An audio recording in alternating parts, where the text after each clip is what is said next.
Hello friends, welcome to SSC coaching centre. दोस्तों, आज के वीडियो में रीजनिंग का नंबर एनालॉजी के चैप्टर से क्वेश्चन लिए गए हैं।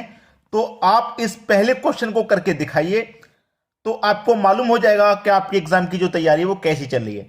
क्योंकि प्रश्न बहुत अच्छा है, एसएससी के लेवल का ये क्वेश्चन है और इसी टाइप के क्वेश्चन एग्जाम में आते हैं। तो आप यहीं पर वीडियो को रोक के आंसर करके कमेंट कर दीजिए कि सर मेरा आंसर ये है, और फिर मैं जो आंसर बताने वाला हूं उसको अपने आंसर से जरूर मिलाएं। देखिए, 12 से 72 का रिलेशन कैसे बनेगा। एक तरीका तो यह है कि आप इस 12 का मल्टीप्लाई कर दो 6 से। 12 मल्टीप्लाई 6, 12 6 72 होता है। ठीक है, अगर आप 8 का मल्टीप्लाई भी 6 से करेंगे, क्या 8 6 48, 48 ऑप्शन में नहीं है क्या 48? 48 तो ऑप्शन में नहीं है। यहां मल्टीप्लाई 6 किया, यहां भी 6 करेंगे तो आंसर नहीं आ रहा ना। तो एक दूसरा तरीका क्या है, देखिए मैं आपको बताता हूं। दूसरा तरीका एक और क्या है, यहां पे इस रिलेशन से आंसर नहीं आया। यहां पे मेरा क्या था, 12 था ना। 12 को मैंने 2 से डिवाइड कर दिया, कितना आ गया 6 ही तो आया। ठीक है, 6 आया। फिर मैंने 6 का इस 12 से मल्टीप्लाई किया, 12 6 72 मिला मुझको। ऐसे मेरे पास क्या है 8, इसको भी 2 से डिवाइड करूंगा, क्या मिलेगा मुझे, 4 मिलेगा। फिर इन दोनों का हमने मल्टीप्लाई किया था, ऐसे ही मैं इन दोनों का मल्टीप्लाई करूं तो 8 चौक कितना आ जाएगा, 32 आ जाएगा। इस बार 32 ऑप्शन में है, डी ऑप्शन में। तो पहले तरीके से तो आंसर हमारा नहीं आ पाया था, लेकिन दूसरे तरीके से आ गया। एक ही क्वेश्चन के कई तरीके हो सकते हैं। ठीक है, अब पहले तरीका आपने यही लगाया था, अगर पहले भी आपने बिल्कुल यही तरीका लगाया था मेरा जैसा, तो फिर आंसर आपका नहीं बना। इस तरीके से आंसर मेरा सही आया है। तो एक क्वेश्चन के कई तरीके हो सकते हैं, लेकिन जिस तरीके से आंसर सही आ रहा है वो ही सही जवाब है हमारा। बात समझ में आ गई? चलिए अब देखते हैं अगला सवाल।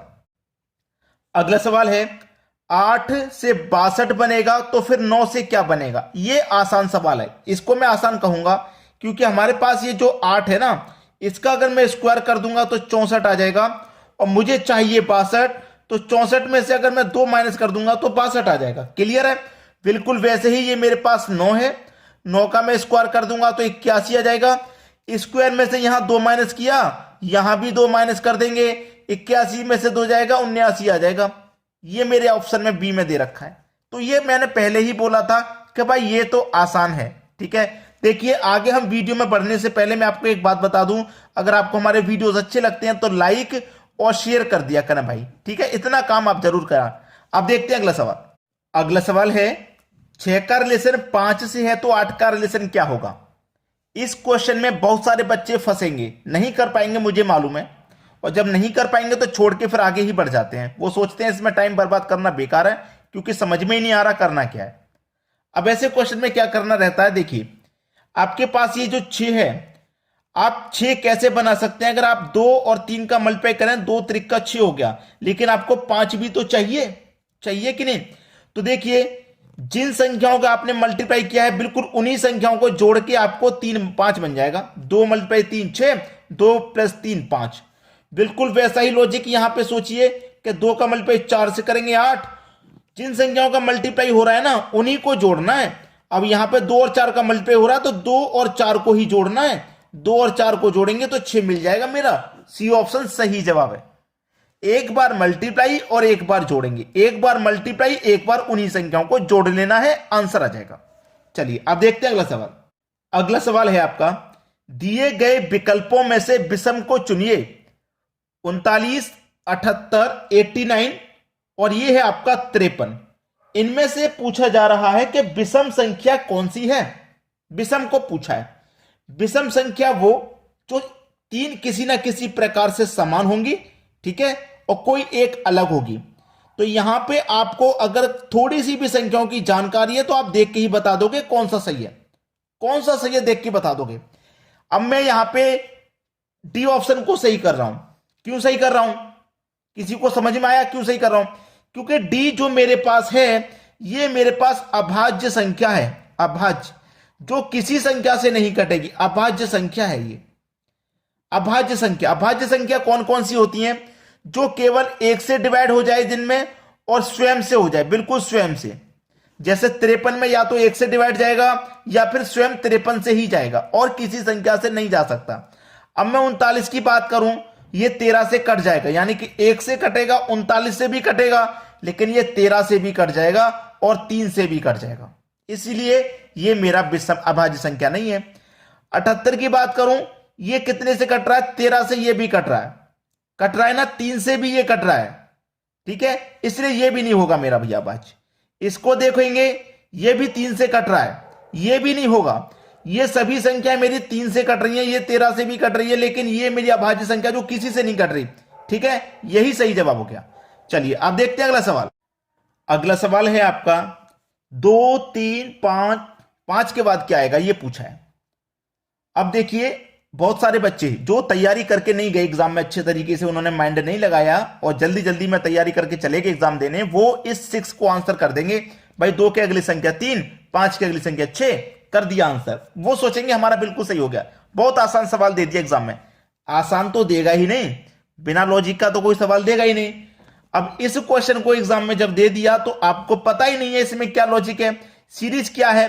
प्राइम नंबर है भाई, प्राइम नंबर लग रहा है इसमें। प्राइम नंबर बोले तो अभाज्य संख्या जो स्वयं से कटेगी या 1 से कटेगी अभाज्य संख्या। सबसे छोटी अभाज्य संख्या 2 होती है और 2 के बाद वाली अगली संख्या अभाज्य 3 होती है। 2 को या तो आप 1 से काट सकते हैं या स्वयं 2 से काट सकते हैं और किसी से नहीं कटेगा अभाज्य संख्या। 3 को भी आप 1 से कटा सकते हैं, सिर्फ 3 से यानी कि स्वयं से कटा सकते हैं और बीच में नहीं कटेगा। 5 को भी आप 1 से कटा सकते हैं और स्वयं 5 से कटा सकते हैं और नहीं कटेगा। लेकिन अगर आप 6 रखेंगे तो 6 को आप 1 से भी कटा सकते हैं, 2 से भी कटा सकते हैं, 3 से भी कटा सकते हैं और 6 से भी कटा सकते हैं। तो ये अभाज्य आपका नहीं है। 5 के बाद में अगली संख्या अभाज्य कौन सी आती है? 7। जैसे 2 के बाद में 3, 5 के बाद में अभाज्य संख्या 7 आती है भाई। 7 सही जवाब है। 7 1 से कटेगा और स्वयं 7 से ही कटेगा, बीच में किसी संख्या से नहीं कट सकता। ठीक है, नोट करना इस अभाज्य संख्या वाली बात को मेरी को। अब देखते हैं अगला सवाल। अगला सवाल है 2:30 पर कितने डिग्री का कोण बनेगा? 2:30 पर कितने डिग्री का कोण बनेगा? भाई बहुत अच्छा सवाल है। आप यहां पे एक फॉर्मूला को नोट करेंगे, कभी भी ऐसा सवाल पूछा जाए तो उसके लिए हमेशा काम आने वाला है। 11/2 गुना मिनट -30 इंटू h मतलब हावर यानी कि घंटा। इस फॉर्मूले को नोट करेंगे, इस तरीके के सवाल को आसानी से बना पाएंगे। यानी कि 11/2 मल्टीप्लाई मिनट कितनी है भाई? 30 मिनट है। 30 ले लो माइनस का 30, ठीक है, माइनस का 30। हावर कितना है? 2, यानी कि 2 ले लेंगे आप। ठीक है, अब इसी को सॉल्व करना है। 2 से कट जाएगा 30 15 बार में भाई, कट गया। 11 का और 15 का मल्टीप्लाई करो, 11 पंजे 55 का 5, कैरी का 1, वो कैरी का 5, 11 कम 11, 11 में 5 जोड़ो 16, 165। ठीक है, अब यहां पे आवर था ना, मल्टीप्लाई में आवर था, मल्टीप्लाई एच, यानी कि मल्टीप्लाई में एच हावर 2 घंटे, तो मल्टीप्लाई में 2, 30 का मल्टीप्लाई 2 से करूंगा, माइनस का साइन है, पहले माइनस ले लो, 30 का मल्टीप्लाई 2 से होगा तो 60। अब 165 में से 60 माइनस जब हो जाएगा तो 105 बचेगा, यानी कि कितने डिग्री का कोण बनेगा? 105 डिग्री का। बी ऑप्शन सही जवाब है आपका। तो इस तरीके के सभी प्रश्नों के लिए इस फॉर्मूले को आप नोट कर रहे हैं अभी। चलिए अब देखते हैं अगला सवाल। अगला सवाल है 12, 30, 20 क्वेश्चन मार्क। अब यहां पे बहुत सारे बच्चे इसको अटकेंगे करने में, 5 से 6 मिनट का टाइम भी ले लेंगे, लेकिन एग्जाम में 5-6 मिनट का टाइम नहीं होता। आपके पास तैयारी ऐसी होनी चाहिए कि 1 मिनट से पहले ही आंसर आ जाए। ठीक है, चलिए सोचिए एग्जाम के बारे में कि एग्जाम में 5-6 मिनट का टाइम नहीं होता, 1 मिनट से पहले आंसर आना चाहिए। देखिए ये 12 है ना, अगर आप 4 का स्क्वायर माइनस 4 कर दें तो 12 होता है। 4 का स्क्वायर 16 माइनस 4 को कर दो 12। ठीक है, ऐसे ही इसको करो आप। 6 का स्क्वायर माइनस 6, 6 का स्क्वायर 36 माइनस 6 करो 30 मिलेगा। ऐसे ही इसको सोचो आप। 5 का स्क्वायर 25 माइनस 5 करो 20, 5 का स्क्वायर 25 माइनस का 5 करो तो 25 में से क्या करोगे? माइनस का 5 कर दोगे तो 20 आ जाएगा ना यहाँ पे। हाँ, 25 में 5 क्या 20, बिल्कुल सेम लॉजिक।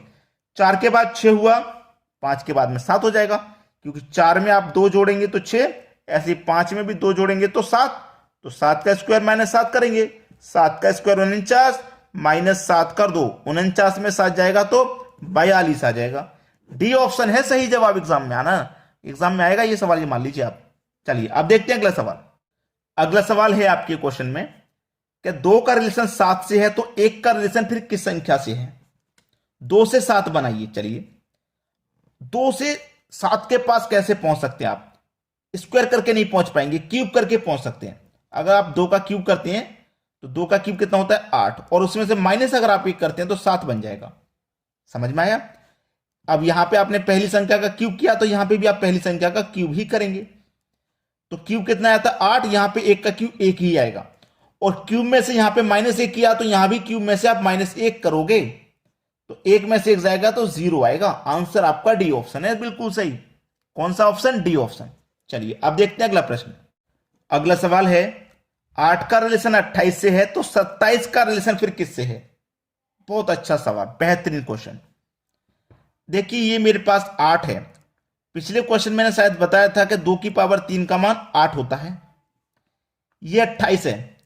यहां मैं क्या कर सकता हूं? 3 की पावर 3 और +1 कर सकता हूं तो मुझे 28 मिलेगा। 3 की पावर 3 27 +1 28। ये क्या है आपके पास? 3 की पावर 3 है। यहां सोचिए 2 के बाद में यहां 3 हुआ था तो यहां 3 के बाद में 4 हो जाएगा। इनका इतना कन्फर्म है। पहले वाले में सिर्फ क्यूब करके आंसर आ रहा है, पहले वाले में सिर्फ क्यूब करके पूरी संख्या, लेकिन दूसरे वाले में क्यूब करके +1, तो दूसरे वाले में यहां भी क्यूब करके +1, यानी कि 4 का क्यूब 64, और 64 में 1 जोड़ देंगे तो 65, यानी कि डी ऑप्शन बिल्कुल सही जवाब है।